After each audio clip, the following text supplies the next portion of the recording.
বলতেই পারি না কবে যে আমার ছেলেটা এত বড় হয়ে গেছে।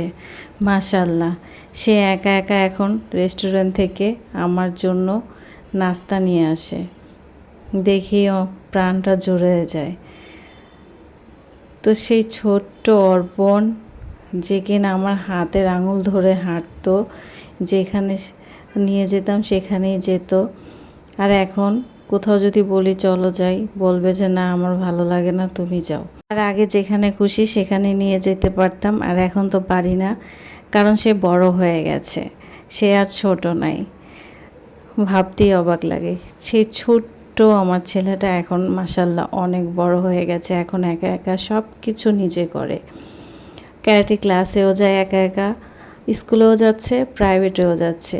এখন আর আমার ওর পিছনে দৌড়াতে হয় না। এক সময় গেছে কি ওর পিছনে অনেক দৌড়াতে হয়েছে আমার, এই কোচিংয়ে সেই কোচিংয়ে নিয়ে যেতে হয়েছে, স্কুলে নিয়ে যেতে হয়েছে। এখন আর হয় না, এই কষ্টটা থেকে বেঁচে গেলাম। কিন্তু তারপরেও যদি কোথাও যদি দেরি হয় আসতে, তাহলে টেনশনেরও শেষ নেই। এটা সব বাবা মারই এরকম হয়, তাই না? বাচ্চারা যখন বড় হয়ে যায় তখন তাদের আলাদা একটা জগৎ হয়ে যায়।